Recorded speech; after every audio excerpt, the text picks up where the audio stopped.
Today, we are diving into one of the biggest questions out there, and we're using a really fascinating spiritual text as our guide. It puts forward this idea that every single one of us has a hidden potential, kind of like a mirror. So what exactly is that, and how do we unlock it? Let's get into it.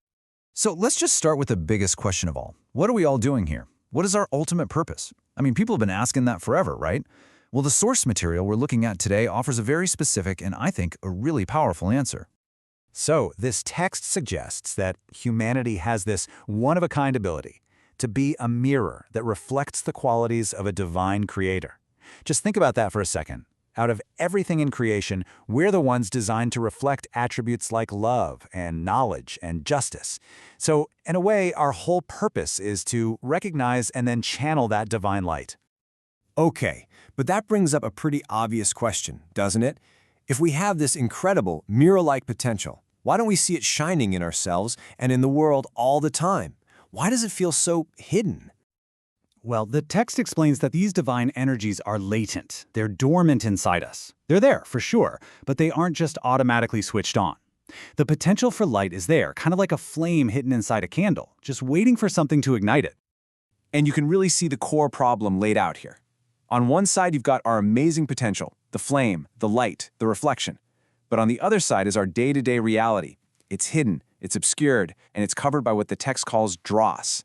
And that's basically just all the dust and gunk of worldly desires and attachments that coats our inner mirror and stops it from reflecting any light. Which, of course, brings us to the next logical question. If our spiritual light is hidden and our mirror is dirty, what are we supposed to do about it? How do we light that candle or, polish that mirror so we can actually fulfill our purpose?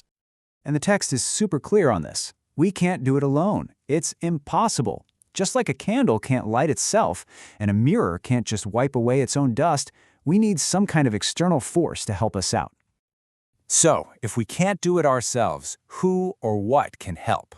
Well, this is where the source points to a divine emissary, a kind of special channel for this awakening force. These emissaries are called divine manifestations. The source describes them as these pure souls who show up in different eras to act as a bridge between our temporary, material world and that eternal spiritual reality. We're talking about figures like Moses, Christ, Muhammad, Buddha, Krishna, the founders of the world's great religions. Now, to be this bridge, they have what the text calls a twofold nature. On one hand, they've got a physical, human reality. They eat, they sleep, they live in the world just like we do. But on the other hand, they have a spiritual reality that is a direct expression of the divine. And it's that human side that makes them so relatable. I mean, the text even quotes them as saying, "I am but a man like you." And that's not some kind of false humility, it's just a fact about their physical side. This shared humanity is exactly what makes their message so easy to grasp and their example feel like something we could actually follow. So what is their whole mission? Well, it brings us right back to the beginning. Their purpose is to help us with the one thing we couldn't do for ourselves, to cleanse our hearts, our mirrors, from all that dross and dust we talked about earlier, to let our true reflective potential finally shine through. But the idea gets even bigger. It's not just about polishing individual mirrors. It's about healing the collective condition of all of humanity. And for this, the source gives us another really powerful metaphor. These divine messengers are described as divine physicians, but their patient isn't just one person. Their patient is the entire world. They come to diagnose the sicknesses of society and prescribe the cure. And their process is pretty much what you'd expect from a great doctor. First, they diagnose the specific problems of their time, because the remedy for one era isn't always right for the next. Then they prescribe a unique spiritual and social teaching as the cure. But the ultimate goal is always the same: to heal a divided humanity by creating a spirit of oneness.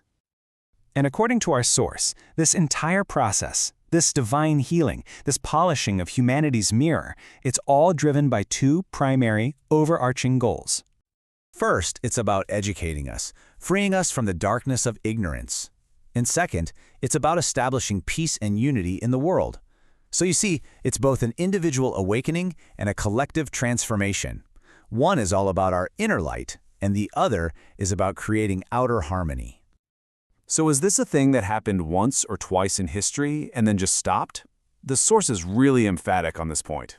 Absolutely not. It describes this as a continuous, never-ending process.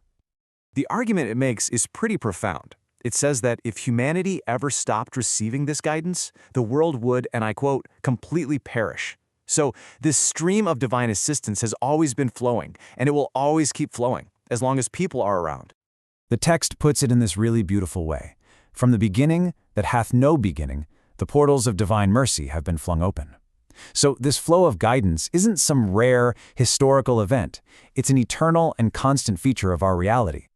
And that leaves us with one final, very personal question. The source material's clear that the divine physician diagnoses the particular sickness of each age and prescribes the right remedy. So if we apply that logic to today, what is the fundamental sickness of our modern world, and what might its cure actually look like? That's a powerful thought to end on.